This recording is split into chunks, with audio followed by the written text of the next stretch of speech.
Hello students, welcome to channel. I hope you guys are doing well. तो आज हम शुरू करने वाले हैं आपके बिजनेस स्टडीज का second chapter principle of management का वन शॉट वीडियो। ठीक है, ये वन शॉट वीडियो हम कवर करेंगे एग्जाम्पल के साथ। ठीक है, तो शुरू करते हैं क्लास को बिना कोई देरी किए।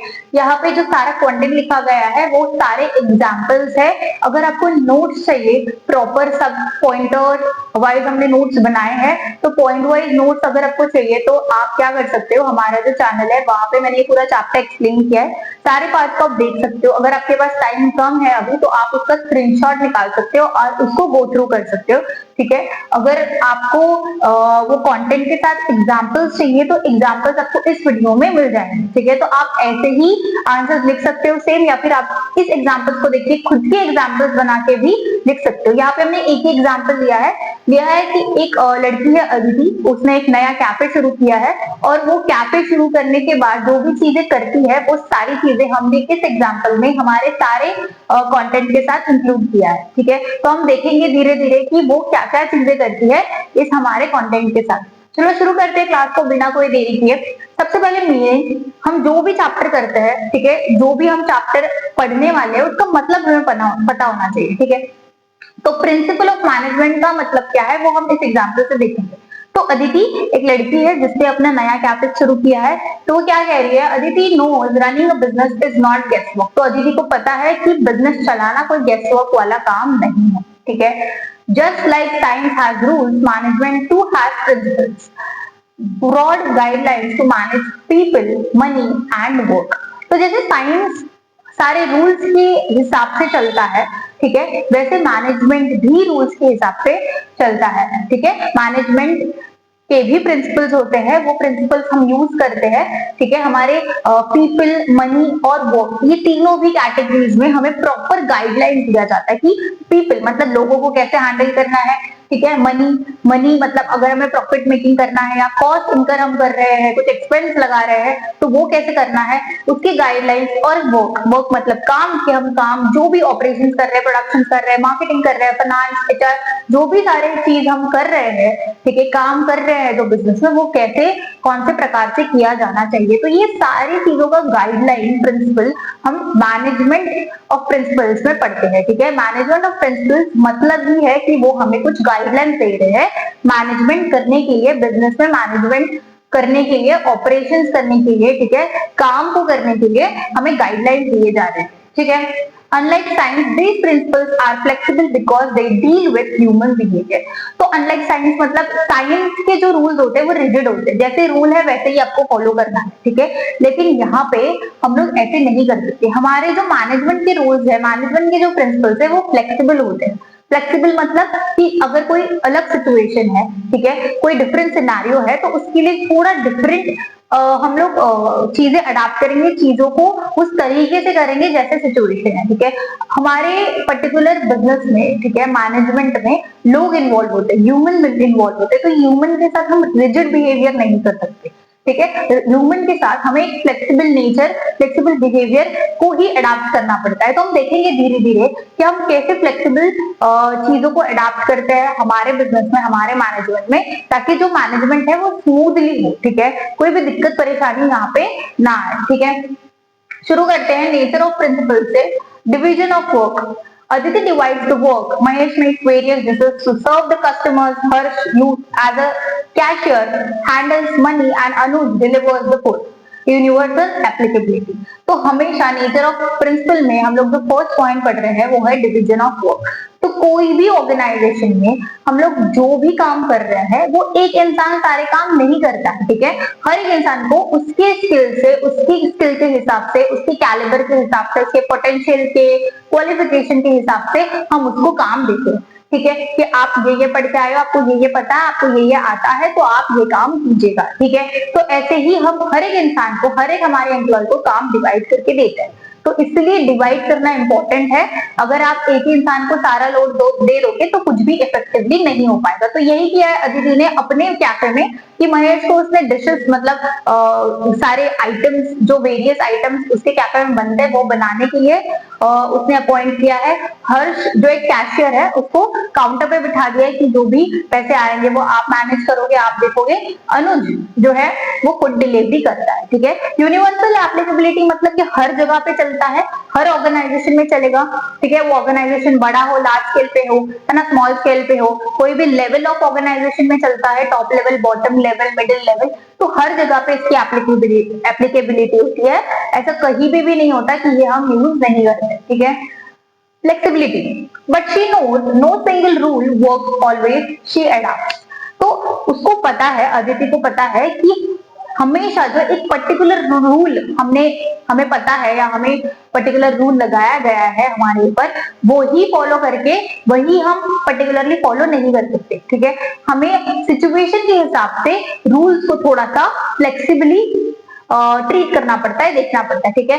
फॉर एग्जाम्पल अगर यहाँ पे हम एग्जाम्पल ले तो महेश डिशेस बनाता है, हर्ष कैशियर है, ठीक है, काउंटर पे बैठता है और अनुज डिलीवरी करता है। लेकिन ऐसे कोई केसेस आ गए कि जहाँ पे ज्यादा कस्टमर्स आ गए, ठीक है, करेंटली ऐसे हो गया कि इवनिंग टाइम है, संडे है, तो ज्यादा कस्टमर्स आ गए, तो अकेला महेश अपना जो भी है डिशेस नहीं बना पाता है, तो उसको किसी की हेल्प लगती है, तो हर्ष चला जाता है उसके साथ हेल्प करने के लिए, वेराज उस टाइम पे अनुज काउंटर को संभाल लेता है। तो वैसे जैसे ही कोई डिलीवरी आती है कि डिलीवर करना है, तो वैसे फिर से हर्ष अपने जगह पे आ जाता है एज ए कैशियर और अनुज डिलीवरी करने चला जाता है। तो ये वो लोग मैनेज करते हैं, ठीक है, एक दूसरे को हेल्प करते हैं। जैसे ही सिचुएशन कोई चेंज हो जाती है तो फिर से उनके जो रोल्स है वो कभी कभार चेंज हो जाते हैं। तो इसका मतलब क्या है कि हम लोग जो रूल्स हमें लगाए गए कि इसको ये काम करना है, उसको वो काम करना है, वैसे ही नहीं चलते, ठीक है। सिचुएशन जैसे आती है उसके हिसाब से हम थोड़ा फ्लेक्सिबल हो जाते हैं, उसके हिसाब से हम चीजों को अडॉप्ट करने लग जाते हैं। जैसे आप कोई भी नॉर्मल ऑर्गेनाइजेशन में भी देखोगे, जिसको जो जॉब रोल दिया है वो तो वो करता ही है, लेकिन अगर किसी और को, किसी और एम्प्लॉय की हेल्प की जरूरत है, तो वो जो इंसान है वो उसकी हेल्प करने भी चला जाता है, उसका काम भी थोड़ा बहुत कर देता है, ठीक है। तो ये ऐसे क्यों होता है? अगर ऐसे करेंगे, सब रिजिड होगा सब कुछ कि नहीं आपको जो काम दिया है वही आपको करना है, किसको हेल्प नहीं करना है, तो ऐसे स्मूथली हमारे ऑपरेशन होंगे ही नहीं, ठीक है। तो इसलिए हम एकदम रिजिड रूल्स फॉलो नहीं कर सकते, कहीं पे हमें फ्लेक्सिबल होना पड़ता है।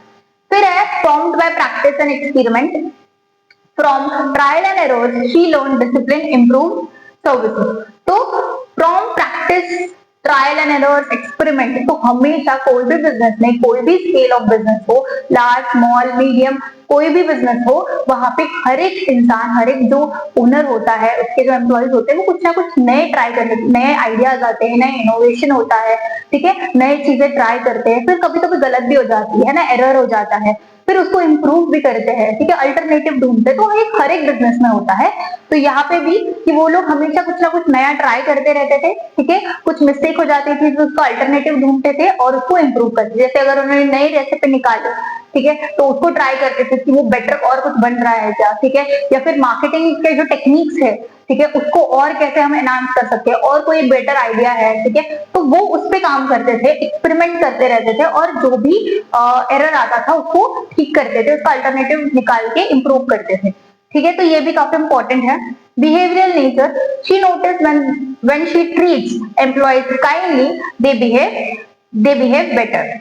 तो उसने क्या नोटिस किया अदिति ने यहाँ पे कि जब भी वो अपने एम्प्लॉयज के साथ काइंडली बात करती है, काइंडली बिहेव करती है, तब उसके जो एम्प्लॉयज है वो खुश हो जाते हैं, खुश इन द सेंस उसको अच्छा फील होने लग जाता है, ठीक है, होमली फील होने लग जाता है, और फिर वो भी अपना काम और अच्छे से करते हैं, ठीक है, और एफिशिएंसी उनकी बढ़ जाती है और अच्छे से वो भी बिहेव करने लग जाते हैं, ठीक है। तो इसका मतलब क्या है कि जब कोई भी ऑर्गेनाइजेशन में जो टॉप लेवल मैनेजर होते हैं या मिडिल लेवल मैनेजर होते हैं, वो उनके नीचे वाले जो उनके साथ जो सबऑर्डिनेट्स होते हैं उनके साथ अच्छे से ट्रीट करते हैं, अच्छे से बिहेव करते हैं, तो वो लोग भी अच्छा काम करते हैं और उनको भी अच्छा फील होने लग जाता है, ठीक है। तो ये भी काफी इंपॉर्टेंट पॉइंट है। फिर आते हैं cause and effect of relationship, her decisions, example long opening hours bring predictable results। तो cause and effect relationship हमें क्या बताता है कि जो भी आप काम करोगे उसका क्या इफेक्ट आएगा वो आप पहले ही सोच लेते,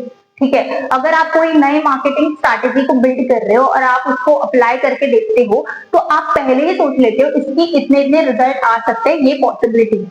ठीक है। इस केस में उसने यही किया है कि उसने बहुत ज्यादा टाइम तक कैफे ओपन करने का डिसीजन लिया कि फॉर एग्जांपल जो नॉर्मल उसके जो कंपटीटर्स है वो सुबह 10 से लेकर रात को 10 बजे तक कैफे ऑपरेट करते हैं और चालू रखते हैं, लेकिन उसने डिसाइड किया नहीं, मैं सुबह 8 बजे से कैफे स्टार्ट करूंगी और रात को 12 या 1 बजे तक कैफे को चलाऊंगी। तो इसके वजह से क्या होगा कि जो लेट लोग आते हैं, जो बाकी कैफे बंद है, वो हमारे कैफे के पास आ जाएंगे क्योंकि हमारे कॉम्पिटिटर्स के तो कैफे क्लोज हो जाते हैं। तो इसके वजह से क्या हो गया, जो उसने प्रिडिक्ट किया था कि ऐसे ऐसे पॉसिबिलिटी है, ऐसे ऐसे हो सकता है, ये हमारे लिए अच्छा बेनिफिट करवा सकता है, तो वैसे उसने जो प्रिडिक्ट किया वैसे रिजल्ट उसको दिखाई देने लग गए। तो इसको बोलते हैं कॉज एंड इफेक्ट रिलेशनशिप, जहां पे आप पहले ही कुछ करते हो और पहले ही प्रिडिक्ट कर लेते हो, एस्टिमेट कर लेते हो कि क्या इसके रिजल्ट आ सकते हैं।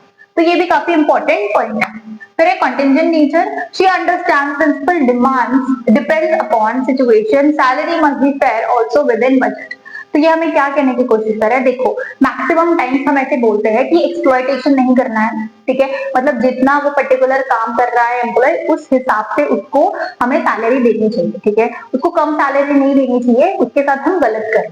लेकिन ये सिचुएशन पे भी डिपेंड करता है, अगर हमें प्रॉफिट ही नहीं आ रहे हैं, है ना, अगर हम अच्छा कुछ कमा ही नहीं रहे हैं, अगर हमारा बजट ही उतना नहीं, हमारा कैपिटल ही उतना नहीं है कि हम पर्टिकुलर हमारे एम्प्लॉय को अच्छी सैलरी दे सकते हैं, तो हमें उस हिसाब से, हमें उस सिचुएशन को डील करने के लिए उस हिसाब से हमें काम करना पड़ेगा। फॉर एग्जाम्पल हम क्या कर सकते हैं इस केस में, हमारे पास कम पैसे है सैलरी देने के लिए, तो हम उसके कुछ वर्किंग आवर्स कम कर सकते हैं, या फिर हम उसका जो वर्कलोड है, उसका जो बर्डन आएगा उसके ऊपर, उसको थोड़ा रिड्यूस कर सकते हैं ताकि वो भी सेटिस्फाइड।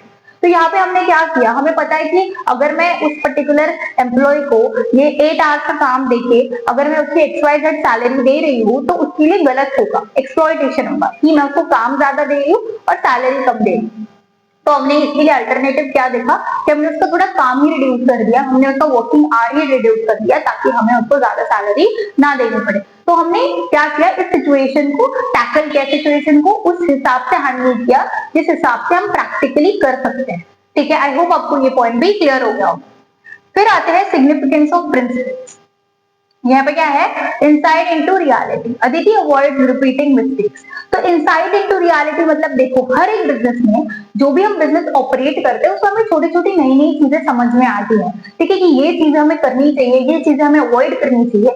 तो वो सारी चीजें हमें एनालाइज करना काफी इंपॉर्टेंट है। हमें पता है कि एक पर्टिकुलर चीज अगर हम कर रहे हैं और वो गलत हो रही है तो हमें उसको रिपीट नहीं करना है, हमें ट्राई करना है कि ये चीज रिपीट ना हो, ये मिस्टेक को रिपीट ना हो। तो यही वो बता रहा है कि इनसाइट इनटू रियलिटी, जो जो हमें इनसाइट पता चलती है उसको हमें रियलिटी में उसका इस्तेमाल करना है, ठीक है। फिर ऑप्टिमम यूटिलाइजेशन, ये काफी इंपॉर्टेंट पॉइंट है, आप बहुत जगह पे यूज कर सकते हो कि हमें मैक्सिमम, ये पॉजिटिव पॉइंट है बेसिकली कि जहाँ पे हमें मैक्सिमम रिसोर्सेज को यूज करना है, ठीक है। मैक्सिमम का मतलब क्या है कि जितना रिसोर्सेज अवेलेबल है उसको मैक्सिमम वे में यूज करना है, ठीक है, मतलब ऐसे भी नहीं करना है कि बहुत ज्यादा ही यूज कर लिया और ऐसे भी नहीं करना है कि बहुत कम ही यूज कर लिया। फॉर एग्जाम्पल अगर आपके पास एक मशीनरी है, ठीक है, और मशीनरी को आप इस्तेमाल करते हो, वो मशीनरी पर्टिकुलरली एक दिन में 1000 यूनिट्स बना सकती है, तो उसको 2000 यूनिट्स भी नहीं बनाना, तो वो जल्दी खराब हो जाएगी या जल्दी मेंटेनेंस मांगेगी।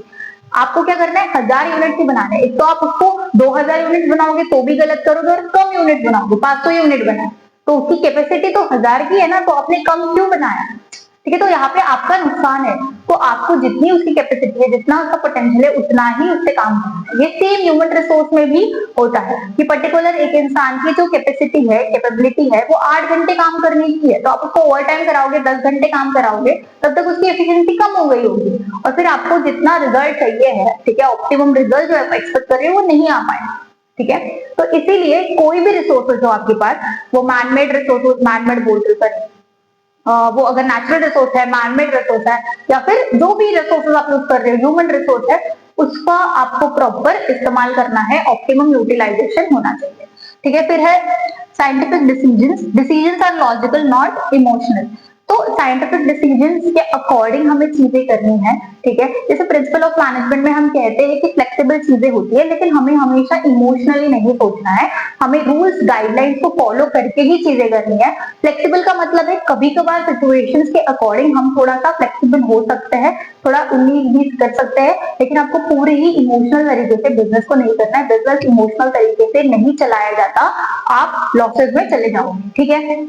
फिर है meeting changing environment, she adjust to trends, start online delivery during pandemic. तो मीटिंग टू चेंजिंग एनवायरनमेंट, देखो हमारा जो एनवायरनमेंट है, ये मैंने बहुत क्लासेस में बोला है कि वो डायनेमिक होता है, ठीक है, चेंज होता रहता है, ठीक है। हमारे जो कस्टमर्स हैं उनके पास वैरायटी ऑफ ऑप्शंस है अभी करेंटली, ठीक है, ऐसे पहले नहीं होता था, कुछ डिकेड्स पहले ऐसा नहीं होता था। अभी ऐसा है कि उनके पास बहुत ऑप्शंस है, हर एक चीज का एक अल्टरनेटिव है, तो वो इसीलिए उनके पास ज्यादा डिमांड्स भी, अभी वो ज्यादा डिमांड करते हैं, उनके चॉइसेस प्रेफरेंसेस बहुत अलग अलग होते हैं। तो उस हिसाब से जो हमारे ट्रेंड्स होते हैं, ठीक है, हमारा जो मार्केट होता है वो चेंज होता रहता है, और हमें उस चेंज के साथ उस चेंज को अडाप्ट करना पड़ता है, ठीक है। हम ऐसा नहीं बोल सकते कि यार जो भी मार्केट में चेंज हो रहा है मैं तो अपने हिसाब से ही करूंगा, अपने हिसाब से ही चीजें करूंगा, अपने हिसाब से ही चीजों को बेचूंगा, तो आप ग्रो ही नहीं कर पाओगे, आप सर्वाइव भी नहीं कर पाओगे, ग्रो तो छोड़ो, ठीक है। तो इसीलिए हमेशा जो भी हमारे एनवायरनमेंट में चल रहा है उसको हमें अडाप्ट करना पड़ता है। तो जैसे कि एग्जांपल यहाँ पे दिया है कि अदिति का जो कैफे था वो सिर्फ डाइनिंग था, जहाँ पे लोग आते हैं, बैठते हैं, खाते और चले जाते हैं, ठीक है। लेकिन पेंडेमिक में तो डाइनिंग कैफे नहीं चलेगा, क्योंकि लोग आते ही नहीं, बाहर घर से निकलते ही नहीं, तो उसने पेंडेमिक में क्या डिलीवरी शुरू कर दी। तो क्या किया उसने कि अगर सिचुएशन जो भी आया है, ठीक है, उसके पास जो सिचुएशन आया था वो ऐसा आया था कि पेंडेमिक आया है, और उसको टैकल करने के लिए कि अभी तो मेरे लॉसेस हो जाएंगे, तो उसको टैकल करने के लिए उसने डिलीवरी शुरू कर दी कि ओके हम बनाएंगे हमारे कैफे पे और डायरेक्टली डिलीवर कर देंगे। तो इस हिसाब से उसने क्या किया, जो भी एनवायरनमेंट चेंज हुआ है उसको अडॉप्ट किया और उस हिसाब से उस एनवायरनमेंट को टैकल किया, ठीक है। फिर है social responsibility, she also regularly donates some amount of food to NGOs। तो social responsibility का मतलब क्या होता है कि हम हमारे सोसाइटी के लिए, हमारी जो कम्युनिटी है, ठीक है, उसके लिए कुछ ना कुछ करें, ठीक है। जैसे हमने लास्ट क्लास में भी डिस्कस किया था कि सोसाइटी जो है उसके वजह से, सोसाइटी के वजह से बिजनेस चल पाता है, बिजनेस सर्वाइव कर पाता है, बिजनेस ग्रो कर पाता है, ठीक है। जो हमारे सारे इंटरेस्ट ग्रुप्स है, इंटरेस्ट ग्रुप्स मतलब जैसे बिजनेस के लिए कस्टमर्स हो गए, स्टेक होल्डर्स हो गए, ओनर्स हो गए, एम्प्लॉयज, सप्लायर्स हो गए, ठीक है। तो ये जो सारे लोग हैं वो हमारे लिए इंटरेस्ट ग्रुप्स है, तो वो हमारे लिए डायरेक्टली और इनडायरेक्टली कुछ ना कुछ करते हैं, ठीक है। अगर कस्टमर्स ही नहीं होंगे तो हम पर्टिकुलरली प्रोडक्ट या सर्विस बेचेंगे किसको, ठीक है। अगर एम्प्लॉयज ही नहीं होंगे तो हमारा जो प्रोडक्शन है, ऑपरेशन है, सारे जो काम है वो होगा कैसे, ठीक है। तो इसलिए जो सारे लोग हैं वो कहीं ना कहीं डायरेक्टली या इनडायरेक्टली हमारे लिए कुछ ना कुछ कर रहे हैं, ठीक है, कॉन्ट्रीब्यूट कर रहे हैं हमारे बिजनेस के लिए, इससे हमारा बिजनेस सर्वाइव कर पा रहा है और ग्रो कर पा रहा है, ठीक है। तो इसीलिए बिजनेस की भी रिस्पॉन्सिबिलिटी बनती है कि वो अपने सोसाइटी के लिए, अपनी कम्युनिटी के लिए कुछ ना कुछ करे, इसलिए सोशल रिस्पॉन्सिबिलिटी काफी इंपॉर्टेंट कॉन्सेप्ट है। तो यहाँ पे हमारे एग्जाम्पल में अदिति क्या करती है, रेगुलरली कुछ अमाउंट ऑफ फूड एनजीओ में डोनेट करती है, ताकि वो एक सोशली रिस्पॉन्सिबल फील करे, ठीक है, और लोगों के लिए भी, सोसाइटी के लिए भी कुछ ना कुछ कॉन्ट्रीब्यूट करता है, ठीक है। आई होप आपको इतना कंटेंट क्लियर हो गया होगा। आगे कॉन्सेप्ट को कंटिन्यू करते हो, आप इसको फटाफट से पॉज करके नोट डाउन कर लो और या फिर स्क्रीनशॉट ले लो।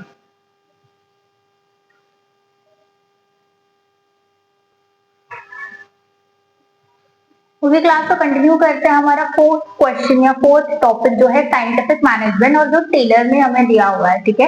तो इसलिए हमने यहाँ पे एग्जांपल में ऐसे लिया है कि Aditi hires a consultant mister Taylor who insist on science not thumb rule, ठीक है, ही टीचेस हर। तो हमने ऐसे लिया है एग्जाम्पल में कि अदिति जो है वो एक कंसल्टेंट को हायर करती है चीजों को सीखने के लिए, कि कंसल्टेंट मुझे बताएगा चीजें।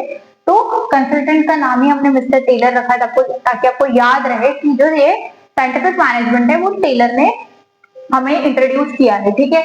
तो जो टेलर है वो उसको क्या सिखाता है, science not rule of thumb. तो यहाँ पे उस कुछ स्टडीज वो हमें सिखाता है। सबसे पहले है method study, break task into steps. तो वो अदिति को सिखाता है, ठीक है, और उसकी वजह से हम भी यहाँ पे सीखेंगे कि मेथड स्टडी में क्या होता है, ब्रेक टास्क इनटू स्टेप्स। तो हर एक जो टास्क है उसको छोटे छोटे स्टेप्स में कन्वर्ट करो ताकि इजीली आप उन टास्क को कंप्लीट कर पाओ, ठीक है। फिर motion study, remove wasteful movements. तो मोशन स्टडी में क्या है कि जो अननेसेसरी मूवमेंट्स है, अननेसेसरी जो चीजें होती है, मोशन होता है, स्पेशली ह्यूमन रिसोर्स की हम अगर बात करें, एम्प्लॉयज की बात करें, स्टाफ वर्कर्स की बात करें, तो जो अननेसेसरी अगर उनको कुछ काम करना पड़ रहा है तो वो पर्टिकुलरली अवॉइड किया जाए। फॉर एग्जाम्पल अगर अनुज को डिलीवरी करने वो भेजती है तो लॉन्ग रूट ना लेके शॉर्ट रूट में ही वो डिलीवर कर सकता है, जो भी शॉर्टकट है उसको इस्तेमाल करके डिलीवर कर सकता है। तो उसकी वजह से उसकी जो एनर्जी है, टाइम है, फ्यूल है, उसको हम कंज्यूम कर सकते हैं। ठीक है। तो ऐसे केसेस में मोशन स्टडी में बेसिकली क्या करते हैं, जो अननेसेसरी मूवमेंट्स होते हैं, मोशन होते हैं, जिसकी वजह से ज्यादा एनर्जी वेस्ट होती है, ठीक है, उसको हम लोग रिड्यूस करते हैं, ठीक है। फिर है time study, fix standard time to serve coffee. तो टाइम स्टडी में क्या होता है कि पर्टिकुलर चीजों के लिए पर्टिकुलर टाइम को फिक्स किया जाता है, स्टैंडर्डाइज टाइम किया जाता है, ताकि हम जो भी ऑपरेशन है, जो भी काम है, उसको प्रॉपर वे में कर सके, ठीक है, टाइमली बेसिस में कर सके। फिर है fatigue study, give staff break to reduce fatigue. तो स्टाफ जो होता है उसको हमें बीच बीच में ब्रेक देना पड़ेगा, तो उसकी वजह से क्या होगी, उनकी जो एफिशिएंसी है वो इम्प्रूव होगी। अगर कंटिन्यूसली अगर आप कोई भी स्टाफ को, कोई भी एम्प्लॉय को काम देते हो, तो वो जो होता है वो ड्रेन हो जाते हैं जल्दी और उनकी एफिशिएंसी कम होने लग जाती है, ठीक है। तो इसीलिए बीच बीच में ब्रेक काफी इंपॉर्टेंट है। बहुत सारे ऑर्गेनाइजेशन में तो प्ले एरियाज वगैरह, जिम वगैरह भी होता है, ताकि जो एम्प्लॉयज है वो थोड़ा रिफ्रेश हो जाए, ठीक है, थोड़ा एक्टिविटीज में इंडल्ज, फन एक्टिविटीज में, और उसकी वजह से वो थोड़ा रिफ्रेश हो जाए, उनको ब्रेक मिले, ठीक है। इसलिए हर एक ऑर्गेनाइजेशन में, यहाँ पे अदिति के केस में कैफे है, तो वो बीच बीच में ब्रेक्स कब दे सकती है, जब कस्टमर्स नहीं होते या कस्टमर्स कम है, तो उस टाइम पे जो एम्प्लॉयज है वो ब्रेक ले सकते हैं, ठीक है। वो कोई पर्टिकुलर टाइम नहीं रख सकती ब्रेक के लिए, क्योंकि कस्टमर्स कभी भी आ सकते हैं, कस्टमर्स को हमारा ब्रेक चल रहा है ऐसा बोल के नहीं रुका सकते, ठीक है। फिर है डिफरेंशियल वेज सिस्टम, पे एफिशिएंट वर्कर्स मोर। तो डिफरेंशियल वेज सिस्टम हमें क्या सिखाता है, क्या बताता है कि जो वर्कर बहुत ज्यादा अच्छे से काम करता है, ऑनेस्टली काम करता है ना, ज्यादा एफर्ट्स लगाता है, ज्यादा मेहनत करता है, अपने स्किल्स का इस्तेमाल करता है, ठीक है, अपने नॉलेज का पूरी तरीके से इस्तेमाल करता है और ऑनेस्टली काम करता है, बहुत अच्छा काम करता है, अच्छे रिजल्ट हमें दिखाता है, उसको हमें ज्यादा पे करना चाहिए, उसके एफर्ट्स को कंसिडर करना चाहिए। इसीलिए डिफरेंशियल वेज सिस्टम हमें बताता है कि जो ज्यादा एफिशिएंट काम करता है उसको और एफिशिएंट पे करो, ठीक है। जो ज्यादा काम करता है उसको एफिशिएंटली पे करो, कि उसको ज्यादा पे करो, ठीक है। फिर है टेलर ऑल्सो सेज, और चीजें क्या बताता है, harmony not discard, don't fight with workers, share profit. तो हमेशा कोई भी ऑर्गेनाइजेशन हो, कोई भी स्केल पे हो, जब हार्मनी में चलता है तभी हम कोई ना कोई पर्टिकुलर जो टास्क है उसको अचीव कर सकते हैं, ठीक है। अगर हम में ही लड़ाइयाँ हो रही है, ठीक है, वर्कर्स में ही लड़ाई हो रही है, ओनर्स और वर्कर्स, ओनर और जो एम्प्लॉयज है उनमें ही लड़ाई हो रही है, तो कोई भी रिजल्ट आप नहीं देख पाओगे। इसलिए हार्मनी एक मोस्ट इंपॉर्टेंट चीज है, काफी इंपॉर्टेंट चीज है, हार्मनी होनी चाहिए। अपने साथ ही वर्कर्स में ही नहीं लड़ना है, जो भी प्रॉफिट आएगा उसको प्रॉपर वे में बांट देना है। जैसे अगर ओनर्स है, पार्टनर्स है, तो जो भी उनका रेशियो उसमें बांट देना है। बिल्कुल भी इस रीजन की वजह से लड़ाई नहीं, झगड़े नहीं करने। एम्प्लॉयज के बीच में कोई भी रीजन के वजह से लड़ाई झगड़े नहीं होने चाहिए। ओनर और एम्प्लॉय के बीच में भी कोई भी प्रकार की जो भी है, मतलब जो चीजें होती है ना, जो नेगेटिव चीजें है वो नहीं होनी चाहिए, और हार्मनी के साथ, पीस के साथ वो काम करनी चाहिए। फिर है cooperation not individualism, work as a team. तो कॉपरेशन नॉट इंडिविजुअलिज्म तो नाम से ही पता चलता है कि कभी भी कोई भी, देखो कोई भी काम हो, ठीक है, बिजनेस रिलेटेड, कोई भी इंसान बिजनेस अकेला ऑपरेट या रन नहीं कर सकता। जब वो एक पर्टिकुलर स्केल पे पहुंच जाता है उसको और लोगों की जरूरत पड़ती ही है, ठीक है। इसलिए हमेशा कॉपरेशन नॉट इंडिविजुअलिज्म पे ध्यान देना है, हमेशा एज अ टीम काम करना है। मैं ही सब कुछ हूँ, मैं ही अकेला करूंगा, मैं अकेले कर सकता हूँ, ऐसे एटीट्यूड को बिल्ड नहीं करना है, ठीक है। ऐसे एटीट्यूड को अपने में पोजेस नहीं करना है, इसको अवॉइड करो, एलिमिनेट करो, खत्म करो। सब लोग मिलके काम करेंगे, सारे एक्टिविटीज को डिवाइड करेंगे, और जब मिलके काम करेंगे तब हम ऑप्टिमम रिजल्ट को देख सकते हैं, ठीक है। फिर बढ़ते हैं नेक्स्ट, इसके लास्ट पॉइंट पे, development of workers, train all the workers to enhance their skills. तो डेवलपमेंट ऑफ वर्कर्स भी हमारे हेडर से ही पता चलता है कि जो हमारे वर्कर्स होते हैं, ठीक है, उनको और उनके जो स्किल्स है उसको एनहांस करने के लिए, बेटर बनाने के लिए, ठीक है, उनकी पर्सनल डेवलपमेंट के लिए हमें उनको रेगुलर ट्रेनिंग देनी चाहिए, ऑडिट लेना चाहिए, ताकि उनके स्किल्स हम और बेटर कर सके और एनहांस कर सके, ठीक है। फिर है हमारा hero question, most important question, question number 5, Fayol's 14 principle. तो फ्योल्स के 14 प्रिंसिपल क्या बताते हैं वो हम देखते हैं, शुरू करते हैं। फर्स्ट है division of work. Division of work हमने पहले भी कवर किया हुआ है। यहाँ पे एग्जांपल में क्या दिया, Aditi knows if she make dishes, manages accounts and handles marketing all alone, she will get tired, therefore she hires employees, now work gets faster and better। तो अदिति क्या करती है, अदिति को पता है कि सारे काम है, जो डिशेस भी बनाना, ठीक है, कस्टमर्स आते हैं उनके लिए जो भी डिशेस हम प्रोवाइड कर रहे हैं वो बनाना, अकाउंट्स को संभालना, मार्केटिंग संभालना, ये अकेले इंसान का काम नहीं है। अगर मैं अकेले करती हूँ तो मैं बहुत ज्यादा टायर्ड हो जाऊंगी, मैं मैनेज नहीं कर पाऊंगी।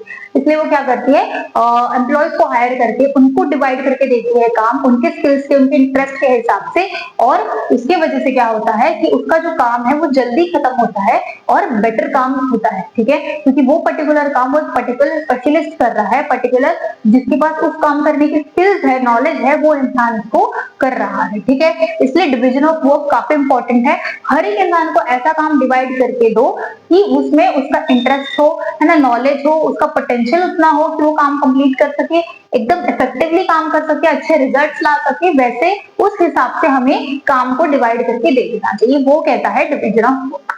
नेक्स्ट है authority and responsibility. Aditi gives authority to her manager to decide daily specials, but also makes him responsible for the result. Authority and responsibility goes hand in hand, ठीक है।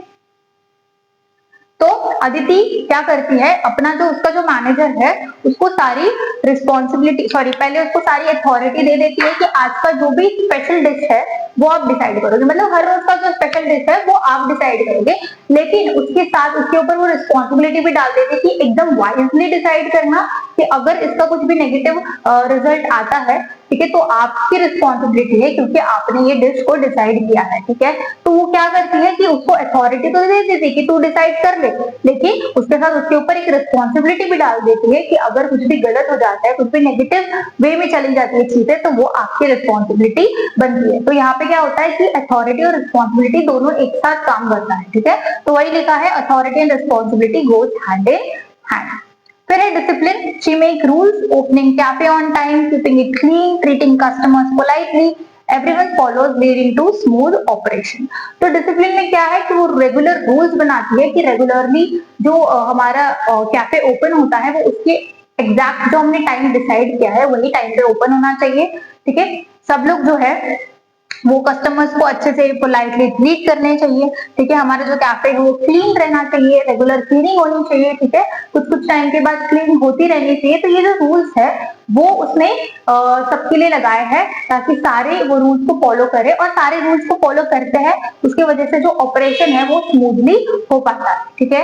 आई होप आपको इतने points clear हो गए होंगे, और बहुत सारे पॉइंट्स है, हमारे 14 पॉइंट्स है, ठीक है, 14 प्रिंसिपल्स है, तो 14 पॉइंट्स हम कवर करेंगे। तो हम कवर करते हैं उसको आगे आगे के पॉइंट्स को, पहले आप इसको नोट डाउन कर लो या फिर screenshot low.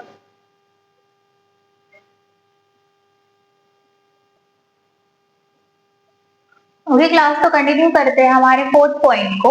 Unity of command. Mahesh should take orders only from the cafe manager, not from Aditi's cousin who casually visits, otherwise confusion and mistake happen। तो यूनिटी ऑफ कमांड हमें क्या बोलता है कि जो भी कमांड आप ले रहे हो वो एक ही पर्टिकुलर आपके बॉस से या मैनेजर से लेनी चाहिए, ठीक है, मतलब पर्टिकुलर एक ही इंडिविजुअल से आप कमांड लोगे ताकि कंफ्यूजन को अवॉइड कर सके। तो यहाँ पे वही हो रहा है कि महेश को बताया गया है कि वो जो ऑर्डर्स लेगा वो किससे लेगा, उसके मैनेजर से ही लेगा। जो रैंडमली कभी कभी अदिति का कजिन आ जाता है उसके ऑर्डर्स अगर वो लेने लग जाएगा तो फिर बहुत ज्यादा कंफ्यूजन होगा, क्योंकि वो उसके ऑर्डर्स लेगा, सडनली कोई काम करेगा और फिर उसका मैनेजर आके बोलेगा ये क्या काम कर रहे हो आप, ये सही नहीं कर रहे हो, तो इसलिए फिर प्रॉब्लम्स होने लग जाएंगी, ठीक है, उनमें कंफ्यूजन और कुछ ना कुछ मिस्टेक्स होंगी, ठीक है। तो ये हमें सिखाता है यूनिटी ऑफ कमांड कि एक ही इंडिविजुअल पर्टिकुलर दूसरे इंडिविजुअल को कोई कमांड देगा, कोई ऑर्डर देगा, ठीक है, और वो उसको फॉलो करना है। फिर unity of direction. All employees focus on one plan, making the cafe best hangout place for students. If half focus on parties and half on family dining, the business will fail. तो हमेशा जो भी आप direction में काम कर रहे हो वो एक ही डायरेक्शन में काम करना है, 4-5 चीजों को एक साथ नहीं लाना है, ठीक है। जैसे कि यहाँ पे एग्जांपल में क्या है कि सारे एम्प्लॉइज फोकस करते एक ही प्लान पे। उनका प्लान क्या है कि हमें कैफे को ऐसा बेस्ट कैफे बनाना है जो छोटे लोग, छोटे मतलब जो स्टूडेंट्स है, ठीक है, स्टूडेंट्स के लिए हैंग आउट करने के लिए अच्छी एक जगह हो सकती है। ठीक है, यहाँ पे हम लोग फैमिली डाइनिंग को भी इंक्लूड करेंगे या फिर पार्टी हॉल वगैरह भी इंक्लूड करेंगे, तो क्या हो जाएगा, ज्यादा मेस हो जाएगा और उसकी वजह से बिजनेस हमारा फेल हो सकता है। ठीक है, अब ज्यादा चीजों में इंडल्ज हो जाते हो तो एक भी चीज अच्छे से नहीं कर पाते हो, इसलिए फोकस होना चाहिए एक ही चीज पे, डायरेक्शन हमारा एकदम प्रॉपर होना चाहिए। और यूनिटी ऑफ डायरेक्शन का मतलब कि सारे लोग वही डायरेक्शन में काम कर रहे होंगे। ठीक है, तो वो हमें यूनिटी ऑफ डायरेक्शन बताता है, सिखाता है। ठीक है, फिर है subordination of individual interest to general interest. One employee prefers playing his own music, but Aditi insists on playing the cafe's official playlist. तो subordination of individual interest to general interest मतलब क्या है कि मेरे पर्टिकुलर इंडिविजुअल का कुछ interest हो सकता है ना, मेरा कुछ एम हो सकता है एज ए इंडिविजुअल।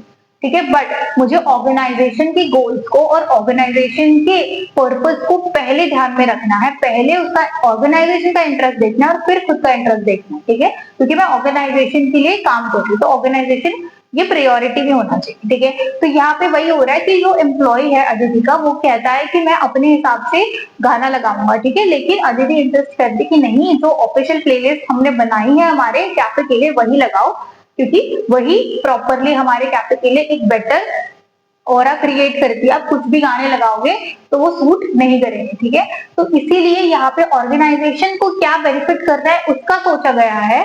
ठीक है, और यहाँ पे इंडिविजुअल जो भी इंटरेस्ट है उसको कहीं पे बाद में सेकेंडरी हम लोग एक बेनिफिट देते हैं, लेकिन हम लोग प्राइमरी किसके बारे में सोचते हैं, ऑर्गेनाइजेशन के बारे में। और सबको ऑर्गेनाइजेशन को ही अपना प्राइमरी जो मोटिव है वो रखना चाहिए, जो प्रायोरिटी ऑर्गेनाइजेशन के गोल्स को, टारगेट्स को देनी चाहिए। फिर है remuneration. Aditi gives fair salary and sometimes free snacks which motivate employees. तो रेम्यूनरेशन काफी इंपॉर्टेंट है, नाम से ही पता चलता है हमें कि हम जो एम्प्लॉइज है, हमारे जो वर्कर्स होते हैं, स्टाफ होते हैं, उनको प्रॉपरली सारे मॉनेटरी और नॉन मॉनेटरी बेनिफिट्स हमको देने चाहिए। जैसे अदिति की केस में वो क्या करती थी कि उनको जो भी उनकी सैलरी है वो प्रॉपर सैलरी देती थी, जितना उनका बनता है। ठीक है, जितनी सैलरी उनको मिलनी चाहिए उसी हिसाब से वो सैलरी उनको देती थी, एक्सप्लॉइट नहीं करती थी, कम सैलरी नहीं देती थी। और दूसरी बात कि वो नॉन मॉनेटरी बेनिफिट्स में वो उनको स्नैक्स देते थे, तो जो भी कैफे में बनता था कभी कभार उनको वो भी खाने के लिए दे देती थी। ठीक है, तो इसकी वजह से वो हमेशा मोटिवेटेड और सैटिस्फाइड और खुश रहते थे। ठीक है, फिर है centralisation and decentralisation. Aditi takes major decisions like expansion, but small decisions like daily discounts are taken by the manager. Balance is a key. तो सेंट्रलाइजेशन मतलब क्या है, जैसे मैंने लास्ट क्लास में एसी का एग्जांपल दिया था। जैसे आप कोई मॉल में जाते हो तो मॉल में आप देखते हो कि जो एसी ऑन होती है वो सेंट्रलाइज होती है, मतलब एक ही जगह पे उसका स्विच होता है जो सारे ही एसी को ऑपरेट करते हैं। ठीक है, वैसे हमारे घर पे जो एसी होता है, ठीक है, हॉल में अलग, बेडरूम्स में अलग। ठीक है, तो समझो आपके घर पे 4 बेडरूम है, चारों बेडरूम में एसी है, तो हर एक का जो रिमोट है, हर एक का जो स्विच है वो अलग अलग होगा, उसको डिसेंट्रलाइज्ड कहेंगे। ठीक है, कि हर एक चीज का अलग अलग जो है वो ऑपरेशन हो रहा है। ठीक है, यहाँ इस केस में सेंट्रलाइजेशन डिसेंट्रलाइजेशन क्या कह रहा है, सेंट्रलाइजेशन में जैसे एक ही इंसान है, ओनर है, जो मेजर डिसीजन लेता है। ठीक है, उसके डिसीजन की वजह से नीचे की जो चीजें हैं, उसके नीचे जो भी बॉटम में है, मिडिल लेवल ऑफ मैनेजमेंट में जो इन्वॉल्व है, उन लोगों पे भी इफेक्ट होता है। ठीक है, जो ऊपर से बताया जा रहा है, ठीक है, जो ओनर बता रहा है, जो ओनर डिसाइड कर रहा है, वो नीचे भी इफेक्ट करेगा। वेराज डिसेंट्रलाइजेशन में क्या है कि हर एक डिपार्टमेंट का इंसान अलग अलग डिसाइड करेगा, डिसीजन लेगा कि मुझे ये पर्टिकुलर डिसीजन लेना पड़ेगा ये पर्टिकुलर काम को कंप्लीट करने के लिए। तो यहाँ पे जैसे अदिति मेजर डिसीजन लेती है कि एक्सपांशन या ग्रोथ के बारे में, वेराज उसका जो मैनेजर है वो डेली डिस्काउंट के मामले में डिसीजन लेता रहता है। तो ये बैलेंस होना काफी इंपॉर्टेंट है, इसलिए कहा गया है बैलेंस इज की। ये बैलेंस अगर होगा, क्योंकि देखो छोटे छोटे जो डिसीजन है उसके लिए भी अदिति को अगर आना पड़े तो बहुत ज्यादा यहाँ पे टाइम टेकिंग हो जाएगा सारा। ठीक है, डिसीजन जल्दी नहीं ले पाएंगे। ठीक है, टाइम टेकिंग प्रोसीजर हो जाएगा, और बड़े डिसीजन अगर कोई भी लेने लग जाएगा तो बहुत ज्यादा हम लोग लॉसेस में आ सकते हैं। तो इसीलिए बैलेंस होना काफी इंपॉर्टेंट है।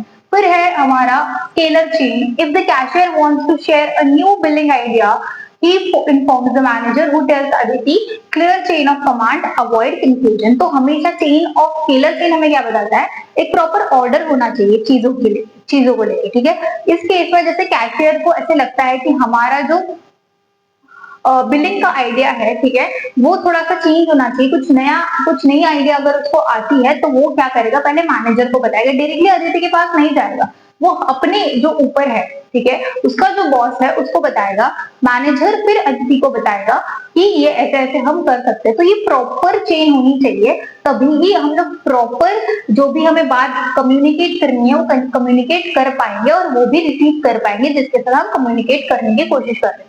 इसकी वजह से कंफ्यूजन अवॉइड करते हैं हम लोग, ठीक है, कोई भी गलती या एरर को अवॉइड कर लेते हैं। क्योंकि अगर मैं डायरेक्टली अगर जो कैशियर है वो डायरेक्टली अदिति को जाके बताता तो मैनेजर को ऐसा लगता कि पता नहीं इसने क्या जाके चीज बताई और कंफ्यूजन क्रिएट हो जाता, ठीक है। फिर है order, every item in the cafe has its place, vegetables, fruits, coffee, sugar, utensils, employees know exactly where to find things. तो order is basically placing everything according to its place, ठीक है। तो ऑर्डर में क्या होता है कि जो भी चीजें हैं आप उसके हिसाब से उसकी जगह पे उसको प्लेस कर रहे हो ताकि जब आप उसको ढूंढने जाओ, उसको देखने जाओ तो कोई भी दिक्कत ना हो। ऐसे हर ऑर्गेनाइजेशन में होता है, ठीक है, जो भी हम रिसोर्सेज यूज कर रहे हैं, जो भी हम प्रोडक्ट को एज ए स्टॉक रख रहे हैं, एज ए इन्वेंटरी रख रहे हैं, उसको भी प्रॉपर जगह पे रखना चाहिए, ठीक है। तो इस केस में क्या होता है कि कैफे में जो भी इंग्रेडिएंट्स लगते हैं वो उसके बराबर प्लेस में, डिसाइडेड प्लेस में है, ताकि कभी भी कोई भी अगर जाके उस पर्टिकुलर इंग्रेडिएंट को ढूंढे तो उसको ज्यादा टाइम नहीं लगे, उसको उसकी प्लेस पता होगी, ठीक है। फिर है equity, Aditi treats all the staff fairly, no bias between old and new staff. तो अगर कोई न्यू स्टाफ वो कुछ टाइम के लिए हायर करती है तो जो भी उसके पुराने स्टाफ है और जो नया स्टाफ है उसमें वो कोई भी बायसनेस नहीं करती है, जो भी है सारे ही स्टाफ के साथ वो बहुत पोलाइटली बिहेव करती है, बहुत अच्छे से बिहेव करती है।